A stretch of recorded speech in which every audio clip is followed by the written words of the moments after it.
አቶ ደረጀ ወይዘሮ ማርቲን ይቅርታ ጠየቃት። በዚህም የተነሳ ይቅርታውን ተቀበለችው። ይሄን ያየችው ኤቢ በጣም ተደሰተች። የእናትና የአባቷን መታረቅ ቀን ከሌሊት የምትለፋው እንዲታረቁላት ብዙ መስዋዕት እየከፈለች ያለችው ኤቢ አሁን ላይ የእነሱን መነጋገር ስታይ ልቧ ደስ አለው።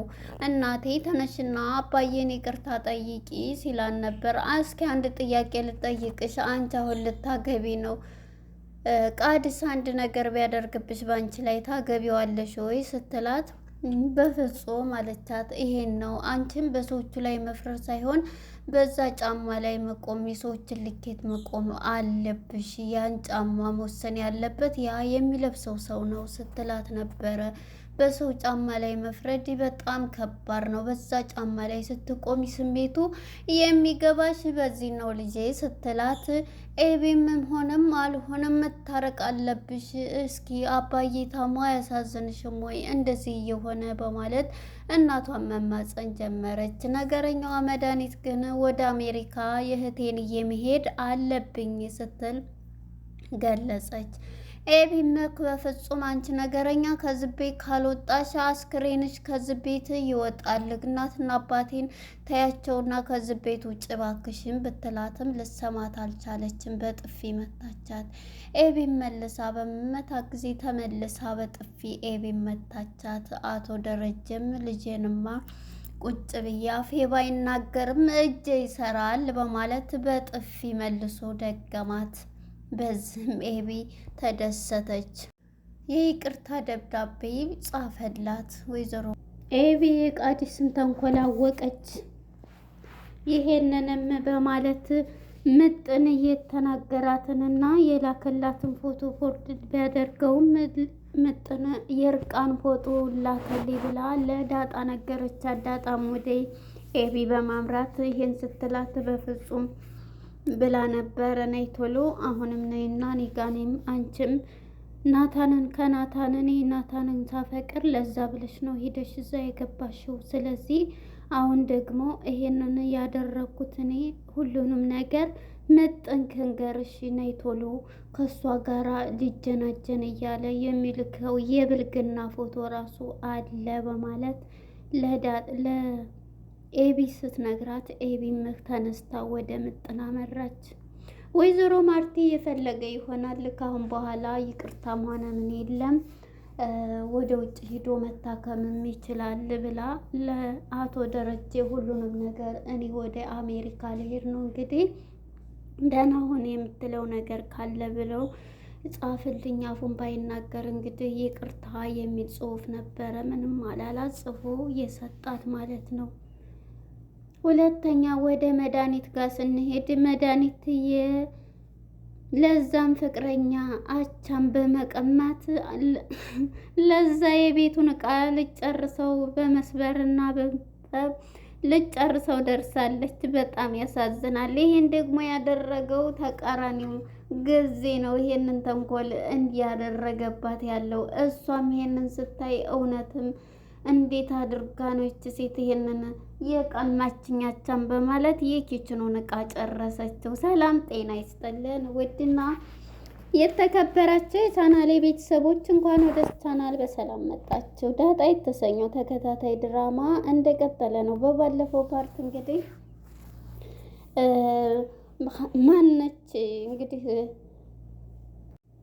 መድኃኒት የተባለችው ተንኮለኛ መታ ከአቶ ደረጀ ጋር ስታስጨንቀውና ስጮህበት ከኋላ ሁና የምታዳምጠው ኤቢ ጀግናዋ እየሰማቻን ነበረ። የዳጣንም ሁሉንም ነገር ነው እንትን የምለው እኔ ፊቱኑ ነግሬህ ነበር ማን እንደሆን አላወቅከኝም ስትለው ነበር። እሱም በፍርሃትና በጭንቀት ዝም ብሏታል። ምን አባሽ ነው የምትይው አባቴን ብላ አንገቷን ዘላ አንቃት ነበር። አንቃ ይዛ ወደ አልጋው ላይ ነበር የወረወረቻት። በመጨረሻ ግን እዛው ገትታ ይዛ በጥፊ ኤቢን ስመታት ነበረ። አቶ ደረጀም አፌ ባይናገርም እጄ ይሰራል ብሎ እንግዲህ በጥፊ ሲላት ነበር እዛው ላይ ማለት ነው። እንደዚህ በጥፊ በሚላት ሰዓት እንግዲህ እያለቀሰች ነበረ ማለት ነው። መድኃኒት የዚህ ጊዜ ውሃም ስታይ እየሮጠች እየገዜን ዱላ ላምጣ ብላ ዞር በልልይ ብላ አባቷንም ብገፋ አባትዬው እጇን ሊይዛት አቶ ደረጀ ይችሏል። ውሃም ልጨምርላት ነበር ለመድኃኒት ማለት ነው። አሁን ላይ ኤቢ በጣም ጭንቀት ውስጥ ትገኛለች፣ ተረከብታለች ማለት ነው።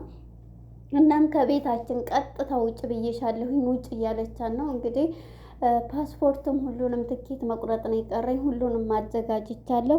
እህቴ እንግዲህ አሜሪካ ሄዳ ማረፍ አለባት፣ ካሁን በኋላ ንብረቷንም ሁሉንም ተከፋፍላ ትሄዳለች እያለኝ ነበርና ወይዘሮ ማርቲ ጋርም ሆና ማለት ነው ከማርቲ ክላስ ሆና እንግዲህ አሁን ንብረትሽንም እንትንሽም ተከፋፍለሽ ይሄንን ባልሽ የተባለውን ከሱ ተለይተሽ መሄድ ነው አሜሪካ ሄደሽ ጥሩ እንትን ትያለሽ እያለቻት ነበር። ይሄ ባለጌ ባልሽ እያለች ስትላት በጥፊ ትላታለች ማለት ነው ወይዘሮ ማርቲ። እንዴ አሁንም ተወጀዋለሽ እንዴ? አሁንም ይሄን ሁሉ ነገር አድርጎብሽ ምንድን ነው የምትይው? በማለት በጥፊ ስትላት ምንም ቢሆን እኮ የልጆቼ አባት ነው፣ ስርዓት ሊኖርሽ ይገባል በማለት እንግዲህ መድኃኒትን በጥፊ መታታለች ወይዘሮ ማርቲ ማለት ነው። ይህንንም እያለች እንግዲህ አሁን ላይ እንግዲህ ከግቢያችን ውጭ ደግሞ ወንጀለኛ መሆንሽን እንዳትረሽ፣ ይቅርታ አሁን እንኳን አትጠይቅኝም በማለት ነበረ የጠየቀቻት ኤቢ ማለት ነው። ስለምን እንድን ይቅርታ ነው የምልሽ? አንቺ ወንጀለኛ ነሽ፣ እንደውም ውጪ፣ ቤተሰቦቻችንን አለያይተሻል፣ ቤተሰቦችን እያለ እሱንም አባትሽን ጠይቂ፣ አባትሽ እንጂ ለሰራው ስህተት እናትሽን እንደዚህ አድርጓት፣ ከሰውነት ወጥታ ስንት ነገር አድርጓት፣ አባትሽን ጠይቂ እያለቻት ነበርና እንግዲህ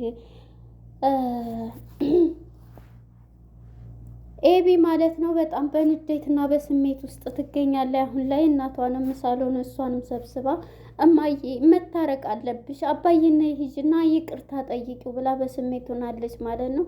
ምን ሆነች ነው ስትላት ስታለቅስ ነበርና እንግዲህ ወይዘሮ ማርቴም አንገቷን ይዛ ምንድን ነው ምን ሆነች ነው ስትላት ነበረ። እሷ ግን እናም ኤቢ እንግዲህ ያለችበት ሁኔታ በጣም በስሜት ውስጥ ትገኛለች ማለት ነው። በዚህም የተነሳ የቤቱን እቃ ብርጭቆውን አንስታ ስትከሰክስ ነበረ። እናም በዚህ የተነሳ አሁን ላይ ኤቢ ነይ ውጭ ብትላትም መድኃኒትም ስርዓት ያዥ እያለቻት ነበርና እናቷን ነይና አባዬን ይቅርታ ጠይቂ፣ ጭራሽ እሷ ናት ይቅርታ የምትጠይቅ እያለች እሱ እኮ ነው የከዳት፣ እሱ እኮ ነው እንደዚህ እያደረጋት እያለች ነበረ። እና በዚህ የተነሳ እንግዲህ ማርቲም በጣም በለቅሶ ላይ ማን ነው በለቅሶ ልጇ ስታለቅስ በለቅሶ እየተገኘ ነበረ። እናም እንግዲህ እሷም ይሄንን ስትል አሁን ልትሄድ ነው አሜሪካ እያለኝ በምትላት ጊዜ አሜሪካ ሂዳ እዛው ታርፋለች፣ ንብረቷንና ሁሉን ትከፋፈል በማለት ነበረ ስትላት የነበረው። እና በዚህ የተነሳ አሁን ላይ ያለችበት ሁኔታ በጣም በንዴት ትገኛለች። ሂጂ ከዚህ ቤት ሂጂ እያለቻት ነበረ። እሷ ግን ልትሄድ ሳይሆን እነሱን እያጣላች ትገኛለች። በዚህ የተነሳ እንግዲህ መድኃኒት የተባለችው ተንኮለኛ አቶ ደረጀ ላይም እያስፈራራችው ትገኛለች። ከዚህ ቤት ውጭ እያለቻት ነበርና ክላሷ ሁና ነበረ እንግዲህ ያለችው። በመጨረሻ ምንድን ነው ያደረገችው? አቶ ደረጀ ከናታን ጋር በማውራት ናታንን ጠርታ እዚህ አገር ሕክምናው ካለ ወይም ውጭም ካለ የሚገኙበት ሆስፒታል እንትን ብያለሁኝ የሚገኙበት መድኃኒት እዛ ሄዶ እንዲታከሙ እንደዛ ይሁን ሲል እማዬ አንቺ እኮ መድኃኒቱ እንትን ይላል፣ አንቺ ይቅርታ እኮ ብታረጊለት ይሄድናል እያለ ነበረ ሲላት የነበረው። እሷም ይሄንን በሚላት ጊዜ እንዴት ነው ይሄንን እንትን የምትለው? እኔ ያልተጎዳሁ ነው የሚመስልህ እኔስ እያለችው ነበረ።